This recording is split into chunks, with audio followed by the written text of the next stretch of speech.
నల్లమ్మ అడవుల్లో చిట్టి లేడిపిల్ల ఒకటి ఉండేది.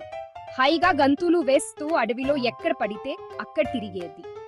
ఒకసారి అట్లా తిరుగుతూ అకస్మాత్తుగా అది ఓ నది తీరాన్ని చేరుకున్నది. చిట్టి లేడిపిల్ల అప్పటి వరకు ఎనాడూ నది అన్నదాన్ని చూసి ఉండలేదు.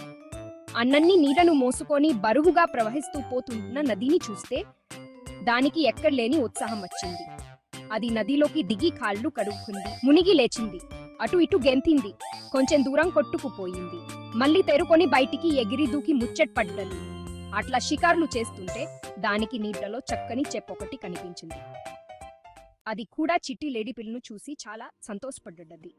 నీళ్లలో నుంచి పైకి ఎగురుతూ కిందికి పడుతూ విన్యాసాలు చేసింది. ఏక్ చిట్టి పిల్ల, నీతతో జాగ్రత్త, ఒడ్డుకు దగ్గరగానే ఉండు, నదిలో లోపలికి పోకు, సుడిగుండాలుంటాయి, జాగ్రత్తలు చెప్పింది. చిట్టి లేడి పిల్లకు నది నచ్చింది, చేప్ ఇంకా చాలా నచ్చింది. చేప్ విన్యాసాలను చూస్తూ గంతులు వేయటం కూడా మరిచిపోయింది. దానికి చేపతో స్నేహం చేద్దామనిపించింది. అలా అనుకుమందే తడు చేపతో తన మనసులోని మాటలు చెప్పింది. అమ్మో, భూమి మీద తిరిగే లేడిపిల్లతో స్నేహమా, ఇంకేమన్నా ఉందా ఆలోచించింది చేప. నువ్వేమేం తింటావు అడిగింది జింకను. గడ్డి, చిగుర్లు, కాయలు అంది జింక్. మాంసం తినవు కదా అడిగింది చేప. ఆహో, తొడెళ్ళయితే తింటాయి, నాకు అవంటే భయం చెప్పింది జింక పిల్ల. అయితే సరే, మనిద్దరం ఇవాళటి నుండి స్నేహితులు. నాకు తొడెనంటే భయం లేదు గాని కోరపళ్ళ చేపలంటే మటుకు చాలా భయం అంది చేప. అంతలోనే అకస్మాత్తుగా ఎక్కడి నుండో ఈడి పడిందో తోడేలు. మెల్లగా అడుగులు వేసుకుంటూ జింకపిల్ల వైపుకు రాసాగింది. అయితే ఆ సమయానికి జింకపిల్ల తోడేలును చూడటం లేదు. దాని చిపంతందే నీళ్లలో చక్కని చేప వైపుకు దూసుకు వస్తున్న కోరపడ్డ పెద్ద చేప మీదనే ఉన్నది. ముందుగా తోడేలును చూసిన చేపై తోడేలు పరుగుతి అని అరిచింది. ఓయ్ కోరపల్ల చేప్, నీమిదికే వస్తోంది, పారిపో అరిచింది జింక్ పిల్ల. చక్కని చేప్ చట్టుకున్న నీళ్లలోకి దూకి ఎటో పోయింది. జింక్ పిల్ల మెరుపు వేగంతో తాము ఇంటి వైపుకు పరుగెత్తింది.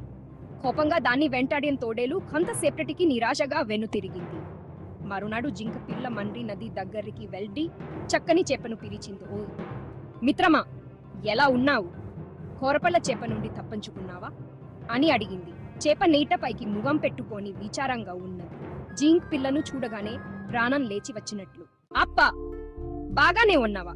నీకేమైపోయిందో అని నేను తెగ ఆందోళన పడ్డాను. చూడు ఎలా జరిగిందో. నీడల్లో అయితే నేను నీకు ఏదో కొంచెం సాయం చేసేదాన్ని, కాని భూమి మీద నేను ఎక్కువసేపు ఉండలేను కదా. నువ్వు ఆపదలో ఉన్నప్పుడు నేను ఏమాత్రం ఆదుకోలేకపోయాను. నేను నీకు మిత్రుడిగా సరిపోను అని బాధపడింది. అయ్యో, అదేం మాట! నువ్వు సమయానికి హెచ్చరించకపోతే నేను ఏమైపోయి ఉండేదాన్ని. నువ్వు నన్ను ఎంత ఆదుకున్నావో నీకేం తెలుసు అడిగింది జింక్ పిల్ల. నిజమేలే, నువ్వు నన్ను హెచ్చరించి ఉండపోతే నా పని సరి అయ్యేది అన్నది చెప్ప. మరింకేమి, ఇద్దరం ఒకరికొకరం సాయిపొట్లే. నీకు నేలపై పోరాడగల శక్తి ఉంటే నా దారి నన్ను వదిలిపెట్టే దానివి కాదు. నీళ్లలో అయితే నన్ను కాపాడే దానివి కదా. నేను కూడా నేలపై నీకు సహాయం చేసి ఉండేదాన్ని, కాబట్టి బాధపడాల్సింది ఏమీ లేదు. అయినా స్నేహం అనేది లాభ నష్టాలపై ఆధారపడకూడదు. స్నేహం స్నేహమే చెప్పింది జింక్ పిల్ల. అడుపైన చెప్ప జింక స్నేహం ఎంతో కాలం కొనసాగింది.